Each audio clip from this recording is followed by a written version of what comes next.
El libro de Josué contiene algunas escenas que son bastante inquietantes. El hecho de que Dios haya escogido a su pueblo Israel y lo haya llevado a la tierra de Canaán para poder destruir a todos los habitantes, incluyendo niños y mujeres, siempre va a ser algo controversial para aquellas personas que no son creyentes. Porque la cuestión es, ¿cómo un Dios de amor, un Dios bondadoso, puede permitir que ocurran aquellas cosas por su propia voluntad?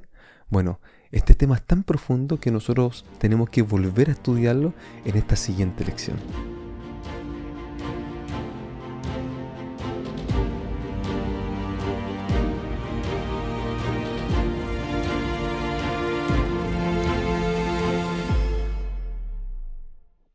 Hola a todos los amigos, espero que estén bien, siendo bendecidos por nuestro Señor. Bienvenidos nuevamente a Escuela Sabática Simple para poder estudiar más acerca de la palabra del Señor. Hoy estamos en la lección ya número 5 que se titula Dios pelea por ustedes. Y para poder iniciar vamos a leer el versículo para memorizar que se encuentra en Josué capítulo 10 versículo 42 y dice así. Todos estos reyes y sus tierras tomó Josué de una vez porque el Señor Dios de Israel peleaba por los israelitas. Vamos a orar para poder comenzar con este estudio. Bendito Padre Celestial, te damos las gracias porque tú eres bueno, porque tú nos acompañas, porque tú nos bendices y queremos rogarte, Señor, que tú te puedas manifestar en la vida de cada uno de los que está oyendo, Señor, este repaso de lección. Señor, quédate junto a ellos, contesta sus oraciones, bendíceles grandemente a ellos, a su familia y protégelos de todo mal. Y ahora, Señor, que vamos a abrir tu palabra, que vamos a estudiar esta lección. Queremos rogar tu sabiduría porque tú tienes palabras de vida para nosotros. Bendícenos y acompáñanos, te lo pedimos todo en el nombre de Jesús. Amén. Muy bien.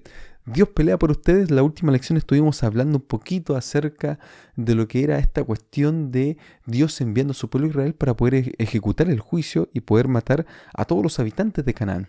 Y ya nos dimos cuenta de que en realidad la intención de Dios era que el pueblo se arrepintiera y les dio chance hasta el último momento. Y vamos a profundizar un poquito acerca de eso y de la vida de los cananeos, porque no eran unas personas bondadosas, tampoco eran unas personas neutrales, eran unas personas que abiertamente practicaban el mal. Entonces nosotros vemos que hay unos versículos que nos mencionan acerca del trato hacia los cananeos, cómo tenía que ser. Y fíjense lo que dice Génesis capítulo 15, versículo 16. Y en la cuarta generación volverán acá porque aún no ha llegado a su colmo la maldad del amorreo hasta aquí. Es decir, había una maldad de los amorreos, había una maldad y todos los cananeos practicaban abominaciones que están respaldadas por la arqueología que se encuentra en aquellos lugares, que son prácticas, por ejemplo, de sacrificio de los primogénitos. ¿Ya? Sacrificaban cierto a sus dioses y ellos no diferían de sus dioses porque tenían dioses a su propia imagen, es decir, los representaban a ellos. Entonces Dios ya le había dado instrucción al pueblo de Israel de que la maldad de ellos iba a ser muy grande, ellos iban a contaminar prácticamente todo, y lo repite en Deuteronomios, lo menciona también en Levíticos, donde habla acerca de la maldad de estos pueblos. Y fíjense lo que dice la lección de escuela sabática, porque menciona que hay descubrimientos de antiguos textos de la ciudad-estado de Ugarit o Rash Shamra, que proporcionan información acerca de la religión y la sociedad cananea. Y nos dice lo siguiente en la lección de escuela sabática, que demuestran que la condena de esta cultura no era comprensible, no solo era comprensible, sino que también justificada según las normas morales del Antiguo Testamento. Entonces, ¿qué hacían ellos? Bueno, concebían la actividad sexual de las deidades en términos de su propio comportamiento sexual humano y realizaban prácticas sexuales rituales que para incitar a los dioses y diosas a hacer lo mismo. Es decir, estamos hablando de lo que es denominado como la prostitución sagrada, y habían sacerdotisas que se dedicaban a la prostitución sagrada porque esa era una manera de poder rendirle culto a sus dioses. Pero no solamente eso, o sea, no solamente una moral degradada, sino que además, como ya lo mencioné, hay evidencia arqueológica que demuestra que habían pequeños esqueletos aplastados encontrados en grandes jarras con inscripciones culticas que obviamente daban testimonio de que ellos sacrificaban a sus propios hijos, a los primogénitos en general, los llevaban ante su Dios y los sacrificaban. Entonces uno se pregunta, bueno, ¿había razón para poder erradicar a los cananeos? Por supuesto que había muchas razones, ¿ya? porque eran naciones que finalmente se convertían en naciones opresoras, que tomaban a los niños y los sacrificaban. Es decir, que no respetaban la vida de las personas, no tenían un código, no valoraban la vida de la gente porque preferían seguir los ritos y rituales de acuerdo a su propio modo, es decir, a sus propios dioses. ¿Ya? No muy diferente de hoy en día, ¿no? Cuando hablamos de la sociedad contemporánea, hablamos de la sociedad que vive una religiosidad, pero vive esta religiosidad alejados de las instituciones, es decir, de las iglesias formales, denominaciones formales, y lo viven a su manera, a su forma, como a mí me acomoda, como a mí me gusta, como yo quiero, me junto a otros que concuerdan con mis ideas, y finalmente llevamos todo un sincretismo que al final no significa nada, porque es una religiosidad espuria, es una conexión con la naturaleza, es una conexión con Dios un poco mística, traída de la nueva era, es decir, de la filosofía oriental, que no resulta en nada, ¿ya? Derechamente, la lección de escuela sabática habla de que todas estas cosas eran finalmente sacrificios a demonios. Y yo creo que es así, es decir, la falsa religiosidad o la religiosidad oriental, ¿no? Finalmente termina siendo todo un engaño, porque son prácticas, son rituales y a la vez también son doctrinas, es decir, enseñanzas que permiten todo esto. Y Dios siempre estuvo a favor de la vida. Entonces, uno podría pesar en la balanza y decir, bueno, merecían morir todo esto por todos los pecados que hacían, por cómo eran, y la verdad es que sí, merecían morir. Es decir, la condenación es justa. Y acá vamos al otro tema, ¿ya? Dios como juez supremo. ¿Por qué? Porque Dios es un juez justo que se preocupa de poder impartir la justicia. Dice acá el Salmo 7, versículo 11, Dios es juez justo y Dios está airado contra el impío todos los días porque Él quiere impartir la justicia. Salmo 50, versículo 6, y los cielos declararán su justicia porque Dios es el juez. Salmo 82, 1, Dios está en la reunión de los dioses y en medio de los dioses juzga. Salmo 96, 10, decía entre las naciones, Jehová reina y también afirmó el mundo, no será conmovido, juzgará a los pueblos con justicia. Ahora, ¿por qué es tan importante todo esto? ¿Por qué es tan importante la visión de Dios como un juez justo? Y esto tiene que ver con algo que es propiamente humano, es decir, nosotros tenemos necesidad de la justicia. Tenemos necesidad de que cuando tomamos decisiones, cuando estamos en controversia, se haga justicia con nosotros, ¿ya? Y eso es muy importante para todas las personas, ¿ya? De manera transversal.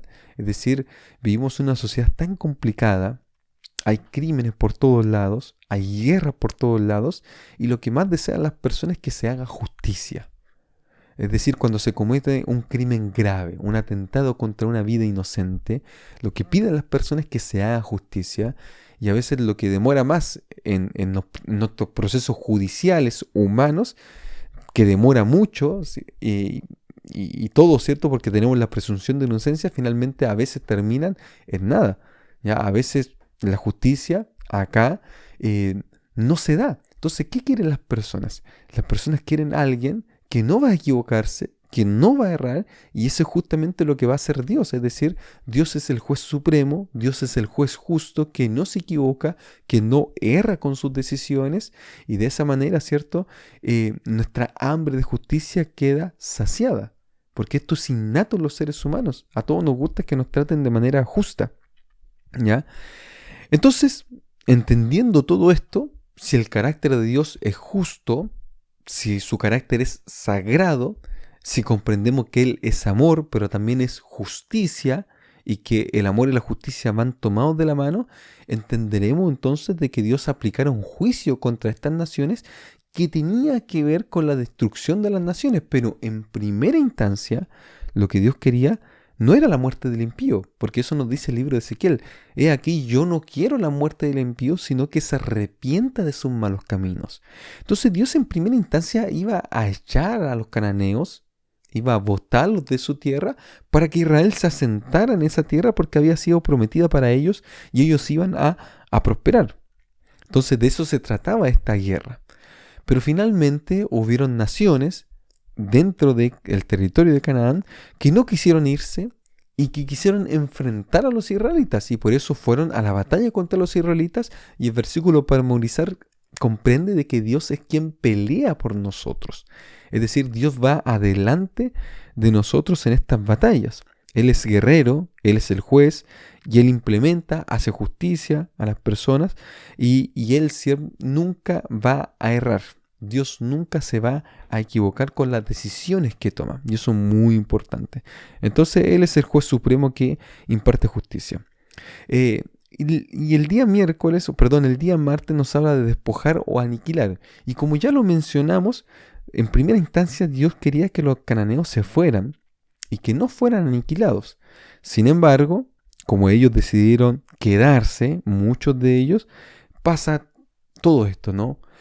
Porque a Dios no le agrada la forma de vivir de las personas, a Dios no le agrada la cultura de las personas, a Dios no le agrada, y ojo con eso, ya es muy importante porque hay culturas que son de la muerte, ya como estas culturas religiosas que finalmente terminaban matando a los primogénitos y haciendo sacrificios humanos, culturas de la muerte, cuando Dios está a favor de la vida, cuando Dios está a favor del perdón, cuando Dios está a favor de las segundas oportunidades, como muchas veces a nosotros en nuestra vida diaria nos ha dado segundas oportunidades.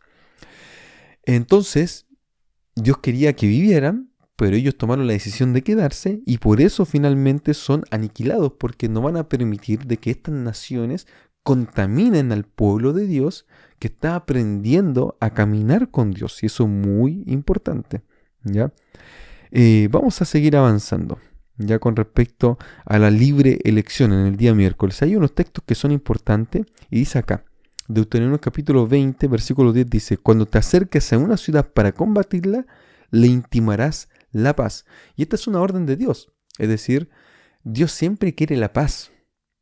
Dios quiere, en otras partes va a decir en el libro de Isaías que Dios también va a llamar a Egipto su hijo, va a llamar a Siria también como su hijo, es decir, Dios es el Padre de todas las naciones y Dios no quiere que las naciones se pierdan. Pero lamentablemente son las mismas naciones las que terminan por autodestruirse y recibir el castigo condenatorio del Señor. De hecho, hay un término hebreo que nos menciona en la lección que es la palabra erem, ¿ya? Que tiene que ver, ¿cierto?, con lo prohibido, condenado o dedicado a la aniquilación. Dice acá la lección de escuela sabática, en la mayoría de las ocasiones, ese vocablo designa la colocación completa e irrevocable de personas, animales u objetos inanimados en el dominio exclusivo de Dios, lo que en un contexto bélico implicaba, en la mayoría de los casos, su destrucción. Es decir, Dios es quien toma la iniciativa. El concepto y la práctica del Eren como erradicación total de un pueblo en la guerra debe entenderse a la luz del conflicto de Dios con las fuerzas cósmicas del mal en el que están en juego su carácter y reputación. Es decir, no hay neutralidad porque lo que se está jugando es la reputación de Dios. Dios está vindicando su carácter y nosotros tenemos que comprender las batallas de Israel con las naciones de Canaán en el contexto de este gran conflicto que es Dios luchando finalmente contra los dioses de Canaán.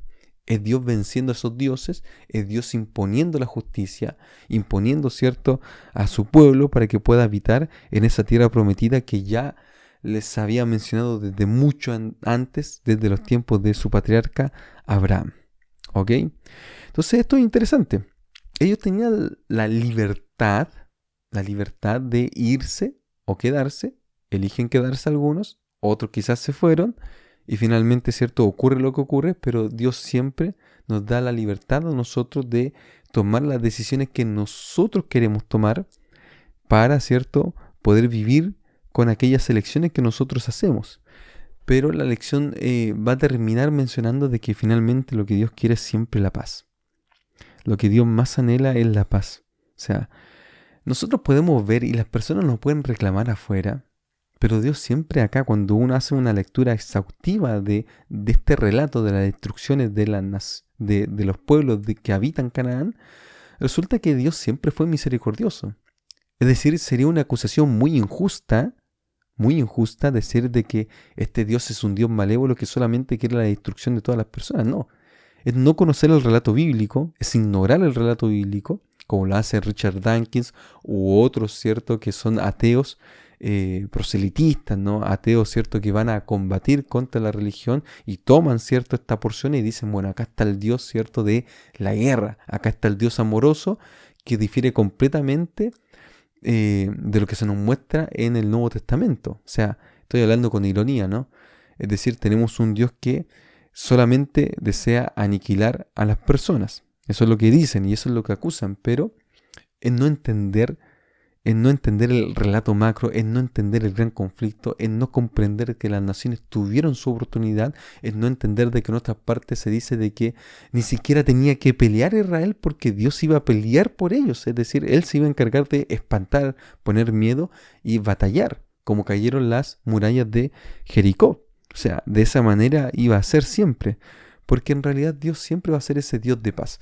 Y ahora, vean un poquito, porque la lección termina mencionando un relato que tiene que ver con que en el libro Segunda de Reyes, capítulo 6, versículos 16 al 23, está Eliseo, y Eliseo salvaba a Israel de la guerra porque le revelaba la estrategia que iba a tener su enemigo, Siria. Entonces llegó un momento donde el rey de Siria ya se cansa y manda a matar a Eliseo y va una hueste, ¿cierto? Ahí su ejército, una parte de su ejército para poder destruir a Eliseo, porque ya estaba cansado de que siempre revelara sus planes. Y ahí uno se da cuenta de que el siervo de Eliseo tenía mucho miedo, pero Eliseo le dice, no temas porque son más los que están con nosotros que con ellos. Entonces abre los ojos del siervo y se da cuenta que alrededor hay un ejército grande de ángeles para poder protegerlos. Porque el ángel de Jehová acampa alrededor de los que le temen y los defiende. Y ahora vamos un poquito a las aplicaciones, ¿no? De todo esto. ¿Ya? Dios siempre va a ser un Dios justo. Es decir, nosotros tenemos que esperar su justicia, tenemos que esperar su amor y Dios siempre va a contestar aquellas reclamaciones que nosotros hacemos en este mundo. O si no, en su segunda venida Él va a impartir justicia. Así que tenemos que estar tranquilos, seguros de que finalmente Dios va a pagar a cada uno conforme a sus obras y va a tener misericordia de quien aceptó su bendito plan de salvación. Otro punto importante, ¿ya? Dios nunca abandona a sus hijos, ¿ya? Dios pelea por ellos y si nosotros fuéramos capaces de ver este gran conflicto nos vamos a dar cuenta de cuántas veces nuestro ángel, cuántas veces Dios mismo intervino para que nosotros pudiésemos estar bien, para que nada dañara nuestra integridad. Así como Dios cuidó de Eliseo, hoy en día también Dios cuida de ti. Él va adelante también peleando tus batallas. O sea, Dios cuida de ti, pero también Él pelea tus batallas. Y Él vence por ti. Y a veces solamente lo único que tenemos que hacer es consagrarnos y dejar todo en la mano del Señor. ¿Ya? Él es el juez justo, Él es el que se encarga, Él es el que pelea nuestras batallas. A veces simplemente nos falta confiar más en Dios. Y ese es nuestro problema como seres humanos. Cuando Dios quiere darnos pero todo en bandeja para que nosotros podamos estar bien, nosotros no confiamos plenamente en Él porque no le damos el control completo de nuestra vida y finalmente tenemos que sufrir las consecuencias de nuestros propios errores. ¿Ya? La lección habla acerca de esto que es bastante importante. Entonces nosotros hemos comprendido de que todas esas acusaciones que se hacen no son ciertas, sino que Dios siempre es un Dios de amor, es un Dios que desea la paz, es un Dios que finalmente es un Dios justo, y esto es importante porque el amor y la justicia van siempre de la mano. Y lo otro es que Dios finalmente es quien pelea por nosotros. Queridos amigos, Dios les bendiga grandemente. Vamos a seguir repasando la lección. Un abrazo a cada uno de ustedes y nos estamos viendo ya la próxima semana para poder seguir estudiando acá en Escuela Sabática Simple. Un abrazo grande.